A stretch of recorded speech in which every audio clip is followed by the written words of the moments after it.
One of the biggest mistakes I see CrossFit athletes making is having unstructured training.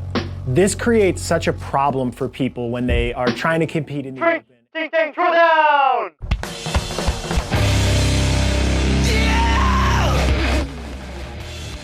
Happy New Year, my friends. On this week's Throwdown, we have Buttery Brooks and Jumbo Jacob demo the workout. We've got 2,022 meters worth of rowing, and then a bunch of these movements that you see on the screen right now. We've also got Coach Ryan here. Welcome, my friend. Welcome, my friend. Every Thursday, we release these workouts right here on YouTube at 1 p.m. Don't forget that our open prep cycle starts on January 3rd. TTT Compete, we're gonna get you ready for the 2022 CrossFit season. That's this Monday, so make sure you join us. We're gonna have a lot of fun with some fun open workouts. Let's see this workout. 3, 2, 1, 0. Happy New Year, folks. We've got somebody special on today. It is Ryan. You're gonna give us all your tidbits. Welcome, my friend. Ryan is our most talkative coach. All right, so we're gonna fast forward through the 2,022 meters, but while we're doing that, I do have their paces. Mia, what would you suggest? Is this something that, would you try to go at like a, maybe a couple seconds slower than 2K, or are you like going way slower than your 2K pace? Well, Ryan actually made a good point while we were sitting here chatting during their 2K, that this workout would total is about the length of a 5K row. Right. So your 5K pace is probably more appropriate. Yeah. So Brooks finished at 7:21. He started at 1:43 and ended at about a 1:50. And that's a pretty fast pace. I would say that that's faster than most people will row. But there is some separation there. Like if you're going too slow on the row, you can't make it up on the other movements. But if you go too fast, you can obviously blow up, and then especially with the barbell, it can get really challenging.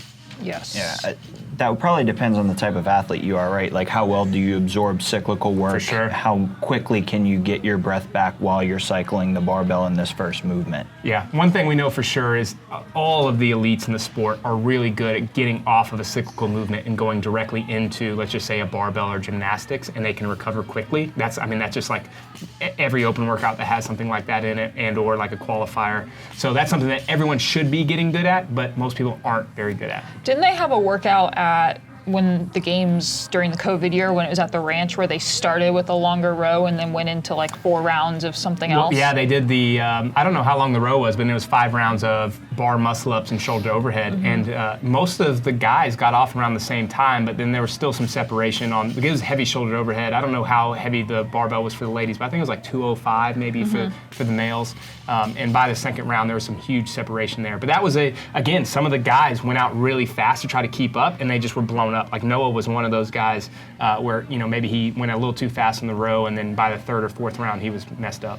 Yeah, a 5-second faster pace on the rower, depending on where you are, can be a lot of effort, and it's so easy to lose 5 seconds once you're on barbell movements, gymnastics movements. For sure. The last thing that I would bring up with the row, and then we'll kind of move on to these other movements, is when you're rowing for meters, it's not as important to push the pace or to game the pace as it is when you're rowing for calories in rounds for time. So in other words, if it's 20 cals every single round, you can kind of game that a little bit differently than, like Mia just said, 5 seconds in the grand scheme of things, you can make that up in one set of a barbell cycling movement, whereas it could blow you up on the row if you're going a little bit faster than your threshold.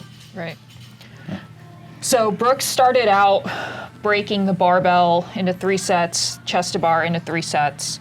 What did Jacob do? I was obviously judging Brooks. You were judging Jacob. The plan, I believe, was to go out with 6-6 and then 5-5, but I think we ended up doing like 8-7-5 or something in that So realm. similar, Yeah. three sets.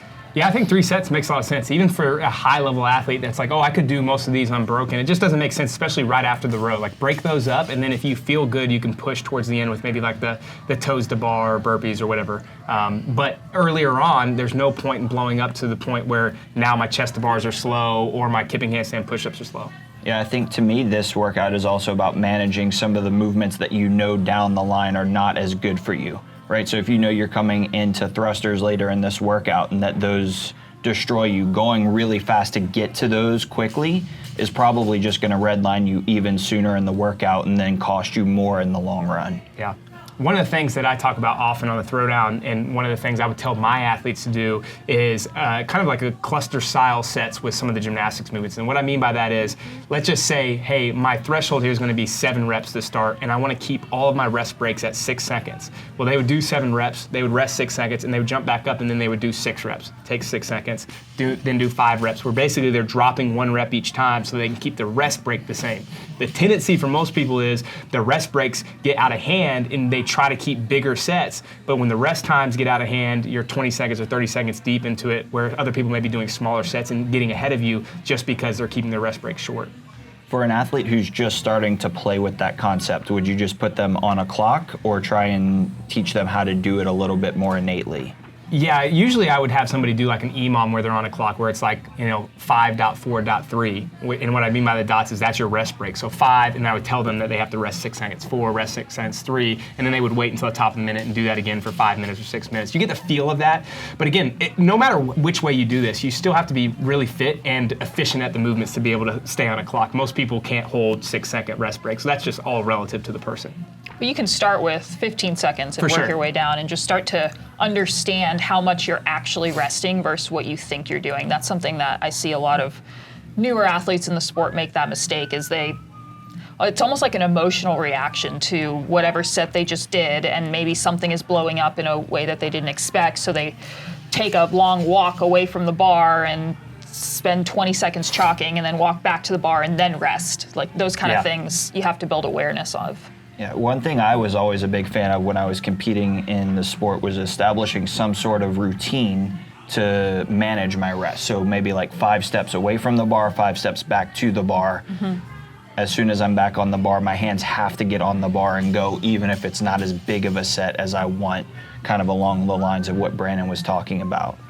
One of the things that I've noticed is as I shake my head today, the little stars on top keep rocking back and forth, and it's really bothering me. So I'm going to be excited when I can take this hat off, Mia.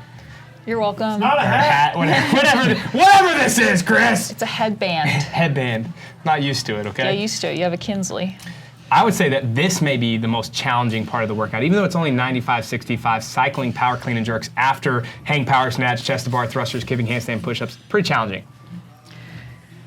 Yeah, I think it depends on who you ask. For me, this would probably be the least challenge, not least challenging, but one of the less challenging movements.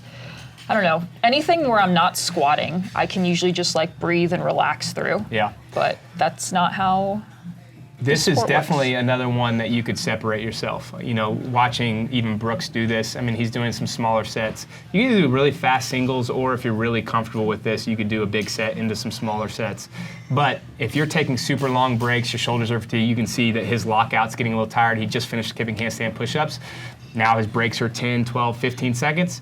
Again, someone that can get back on the bar after 3 seconds or 4 seconds is just going to make up so much time on a movement like this. Something to keep in mind too when you're creating your strategy is every movement that you're doing after the rower, your arms are over your head. So you're going to have to factor in some shoulder fatigue, even though when you just look at like 22 reps of each movement and then you move on, you don't really think too much like, oh, that movement's going to be super hard, because it's not a huge set, but you're overhead the entire workout. Yeah, I mean, just for a frame of reference, Jacob is usually very, very good at kipping handstand push-ups, and you can see how much he's struggling to lock out the reps here at the end. And like you said, this is only 22, and you're talking about someone who can do 30 plus unbroken with no problem. Mm-hmm. Yeah, all these other fatigue pathways can hit you in the face when you're doing a workout like this. And as you guys all see, these are all just open style movements. It was intentional. We wanted to have fun, have the 2022 theme, but also give you one dose of all these open workouts before we start our open prep cycle, which obviously starts this upcoming Monday. And throughout that cycle, all of our throwdowns will be open style workouts. So this is basically an introduction of like, here's this platter of all these movements that have been tested in the past or variations of those. Let's see how good you are. Get ready. Yep. And you can have a little benchmark before we start a really fun cycle. Yeah, even though this is a holiday workout, I do think that it could reflect something that you could have to do in a competition at one point. There's a cyclical buy-in into moving through a bunch of movements that are exposing the same movement pattern. So I think you can definitely learn a lot about yourself in this workout, and you don't have to look at it as just a for fun workout, because I think it's pretty hard.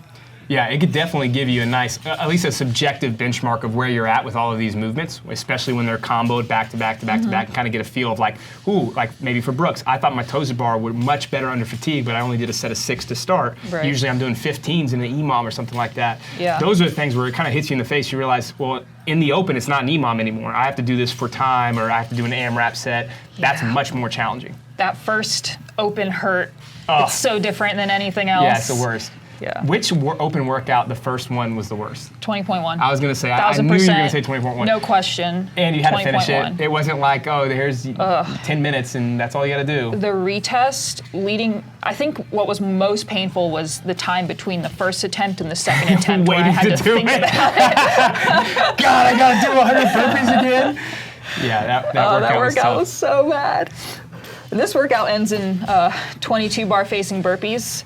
Not 100 bar facing burpees. Not 100, but 22 at the end of something like this, that's going to hurt. Yeah. I feel like 22 is on the kind of threshold of manageable at the end of a workout, though. For Brannon. I feel It's the like only it thing I just can do. makes it worse, though, because it's like, You have to because go? it's Yeah, you manageable, have to you go have to fast. go. Yeah. That is true. Brooks' overhead position looks pretty good. He's rolled forward a little bit with his shoulders, but he has so much shoulder flexion that he can keep the bar back pretty far. One thing I would say is maybe try to narrow your grip a little bit, and I'm speaking to Brooks, but also anybody that's watching this, play around with that, especially in the open. You think about like the chest bar overhead squat workout from, I believe it was 2014 or 15 when they had that. Both, yeah. Both years, yeah. I think that was a repeat, right? Yeah. Or any other overhead squat variation that comes out in the open, when you get super wide, that leads to more shoulder fatigue. And sometimes you can actually get some numbness in your hands because you start rolling forward and you're kind of cutting off some of that blood supply that you need. So I would think about playing with that, seeing if you can get a little bit more of a narrow grip. Yeah, I agree. I also find that being a little bit wider tends to pitch the torso forward, which creates that lumbar flexion pattern a little bit more. So then when you pair that with a kipping movement, your low back blows up. So for people who are having that issue, it's worth narrowing up to stay a little bit more upright. So Jacob's now on the toes to bar. I think that's 6 now, 7. See how big of a set. He's pretty good at the gymnastics movements. And like for someone like Jacob, I would assume, I don't know, you guys tell me, it probably would make sense for him to, if he feels good, do bigger sets on the gymnastics and then just try to chip away on the barbell.